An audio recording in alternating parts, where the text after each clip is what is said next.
Hello everyone, कैसे हो आप लोग। आप सभी का आज के वीडियो में बहुत बहुत स्वागत है। और आज यहाँ पे हम लोग स्टार्ट करने वाले हैं जो 11th क्लास बायोलॉजी का प्रैक्टिकल बुक है, उसका जो सबसे पहला जो एक्सपेरिमेंट है, experiment to be perform. Okay, study the plants of parts of microscope. Okay, sorry, यहाँ पे study the parts of microscope. तो आप सभी को पता है, आपने माइक्रोस्कोप देखा होगा, अगर नहीं देखा होगा तो यहाँ पे हम आपको दिखाएंगे। और माइक्रोस्कोप के अलग अलग पार्ट्स होते हैं, और ये माइक्रोस्कोप का इस्तेमाल बेसिकली हम लोग कोई भी एक छोटा सा जो चीज होता है ना, जैसे अगर हम लोग किसी भी फ्लावर के पार्ट को अगर ऑब्जर्व करना चाहते हैं बारीकी से, तो हम लोग माइक्रोस्कोप का इस्तेमाल करते हैं, ठीक है। या फिर हम लोग किसी स्पेसिमेन को बहुत बारीकी से देखना चाहते हैं तो उसके लिए हम लोग माइक्रोस्कोप का इस्तेमाल करते हैं।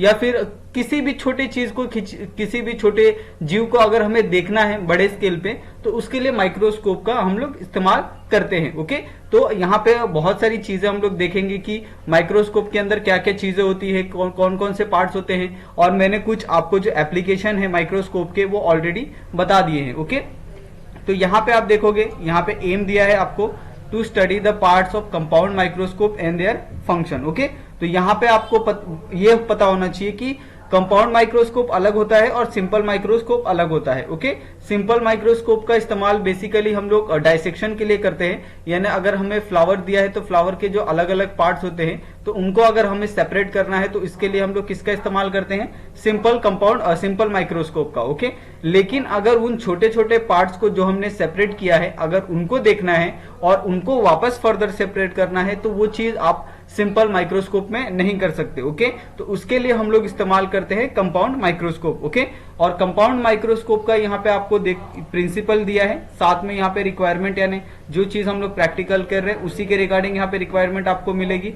उसके बाद यहाँ पे आप देखो नॉन ऑप्टिकल कंपोनेंट क्या होते हैं। ओके, ऑप्टिकल कंपोनेंट और नॉन ऑप्टिकल कंपोनेंट। ऑप्टिकल का मतलब ये होता है कि जिससे हम लोग देखते हैं, जिसका इस्तेमाल देखने के लिए किया जाता है। ओके, और नॉन ऑप्टिकल यानी ऐसे कंपोनेंट जिसका इस्तेमाल देखने के लिए नहीं किया जाता है। ओके, तो ये बात आपको पता होनी चाहिए। तो नॉन ऑप्टिकल में यहाँ पे आप देखो बेस है, आर्म है, ओके, फिर इंक्लिनेशन जॉइंट है, स्टेज है, बॉडी ट्यूब है, ड्रॉ ट्यूब है, एडजस्टमेंट स्क्रू है। ओके, ये सारी जो चीजें हैं वो नॉन ऑप्टिकल कंपोनेंट है।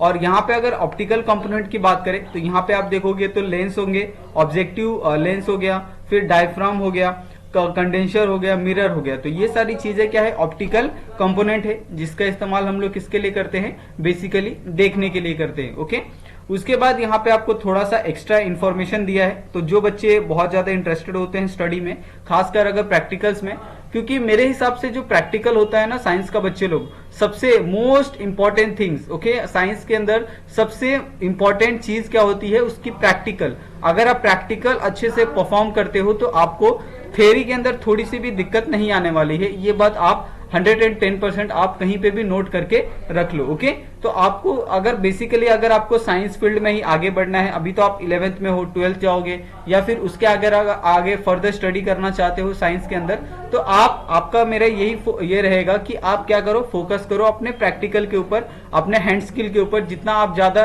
प्रैक्टिकल करोगे, जितना ज्यादा आप अपने हैंड स्किल को बेहतर करोगे, उतना ज्यादा आपको ये काम आने वाला है। ओके, उसके बाद यहाँ पे आप देखो टाइप ऑफ माइक्रोस्कोप होते हैं, जैसे simple microscope, dissecting microscope, fluorescent microscope, electron microscope, और ट्रांजिशन इलेक्ट्रॉन माइक्रोस्कोप और the scanning electron microscope. Okay, तो ये अलग अलग टाइप्स के माइक्रोस्कोप है, लेकिन यहाँ पे सिर्फ आपको एक कंपाउंड माइक्रोस्कोप के बारे में स्टडी करना है। ओके, और कंपाउंड जो माइक्रोस्कोप होता है उसके अंदर बेसिकली जो इंपॉर्टेंट जो चीजें होती है, जैसे हम लोग उसको 5x पे जूम कर सकते हैं, 10x पे जूम कर सकते हैं, और 45x का भी लेंस लगा के उसको हम लोग जूम कर सकते हैं। ओके, यानी अगर कोई ऑब्जेक्ट है, ऑब्जेक्ट को हम लोग 5 गुना बड़ा देख सकते हैं, 10 गुना बड़ा देख सकते हैं, 45 गुना बड़ा देख सकते हैं। तो ये आप समझ गए होंगे कि माइक्रोस्कोप का बेसिकली इस्तेमाल हम लोग क्यों करते हैं। ओके, उसके बाद यहाँ पे अगर आप देखो तो यहाँ पे आपको direction of for the use of microscope, आपको माइक्रोस्कोप किस तरीके से यूज करना है उसके बारे में यहाँ पे सारी इंफॉर्मेशन दी गई है।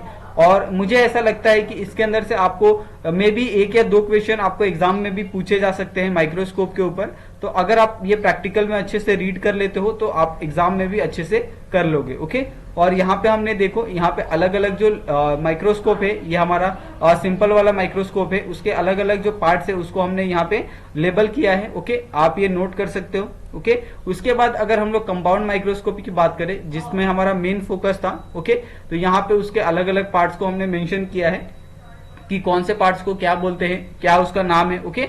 वो सारी चीजें यहाँ पे आपको बहुत बेहतरीन तरीके से मिल जाएगी, ओके। उसके बाद यहाँ पे आप देखो क्वेश्चन आंसर पूछे हैं, तो हमने क्या कहा था कि अगर आप किसी भी माइक्रोस्कोप के अंदर कोई भी ऑब्जेक्ट देखते हो तो हम लोग उसका 5 गुना बेहतर देख सकते हैं, 10 गुना बेहतर देख सकते हैं। अगर 5 और 10 को अगर मल्टीप्लाई कर दें, आईपीस अगर और ऑब्जेक्टिव दोनों को अगर मिला दे तो कितना हो जाएगा, 50 हो जाएगा। यहाँ पे आपको वैल्यू दी है, आपको क्या करना है, ये सारे जो फिलिंग द ब्लैंक्स है उसको फिल करने हैं और ये बहुत ही ईजी है। आपको क्या करना है, यहाँ पे आप देखो, यहाँ पे आपको 10 दिया था तो 10 क्या मल्टीप्लाई होगा कि 50 आएगा। यहाँ पे 10 दिया है, अगर क्या मल्टीप्लाई होगा कि 450 आएगा, ओके। तो सिंपल सा बहुत कैलकुलेशन है, इसमें आपको बहुत ज्यादा दिमाग नहीं लगाना है, ओके। उसके बाद सेकंड क्वेश्चन में भी आप देखो, यहाँ पे मैं इसको रीड कर लेता हूँ। ये हमारा ऑक्यूलर लेंस है और यहाँ पे लो पावर लेंस दिया है, ओके, और यहाँ पे पर फोकल, ओके। उसके बाद यहाँ पे आप हाइयर पावर देख सकते हैं, क्लोज देख सकते हैं, ये हमारा लाइट है, ये हमारा ग्रेटर है, ये हमारा लो पावर है, ओके। उसके बाद यहाँ पे how will the wavelength of the light affect the magnification of microscope, okay. तो आपको पता है कि किसी भी लाइट का जो वेवलेंथ होता है वो अलग अलग होता है, सेम वेवलेंथ के सारे लाइट्स नहीं होते, ओके। जैसे आपको पता है रेड का वेवलेंथ बहुत ज्यादा होता है कंपेयर टू अगर आप कोई भी कलर ले ले विबज्योर के, ओके। तो इसके हिसाब से अगर आप अलग अलग कलर्स के अगर लाइट को अगर आप इस्तेमाल करते हो मैग्निफिकेशन के लिए तो उसका क्या इम्पैक्ट पड़ेगा आपको यहाँ पे बताना है, ठीक है। Which are the part of compound microscope that contain the intensity of light entering the viewing area? How? Okay? तो ऐसा कौन सा एक पार्ट है कंपाउंड माइक्रोस्कोप का जो इंटेंसिटी ऑफ लाइट को कंट्रोल करता है उसको एंटर करने के लिए, जहां से हम लोग जो हमारा स्पेसिमन रखा होता है, जो भी ऑब्जेक्ट हमें देखना होता है, ओके। तो वो होता है आइरिस डायफ्राम, जो आप देखोगे जो हमारा जहां से हम लोग कंपाउंड को रखते हैं, ठीक है, जिस भी सैंपल को रखते हैं उसके नीचे ही वो होता है, okay. Which precaution you have taken in the पोराइटिंग ऑफ माइक्रोस्कोप, ओके।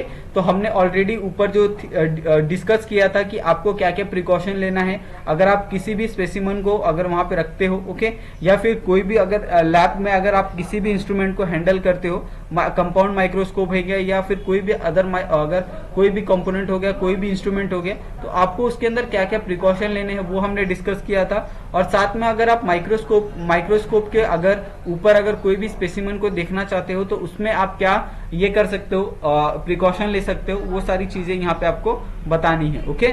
उसके बाद यहाँ पे आप देखो मल्टीपल चॉइस क्वेश्चन दिया है एमसीक्यू। तो यहाँ पे पहले का जो आंसर है यहाँ पे मैं क्या करता हूँ, हाईलाइट कर देता हूँ बहुत बड़े में, ठीक है, इलेक्ट्रॉन गन। सेकंड का है कंडेंसर लेंस, ओके। थर्ड का यहाँ पे आप देखो डायफ्राम है।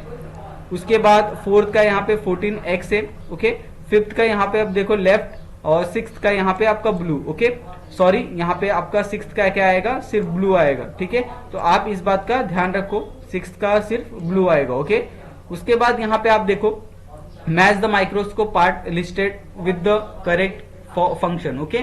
तो यहाँ पे आपको turn to change from the power to another, तो इसमें क्या इस्तेमाल होगा, bridge object into the rapid but the course forces attach to the revolving no space and the contain the lens capable of the 45x magnification, okay.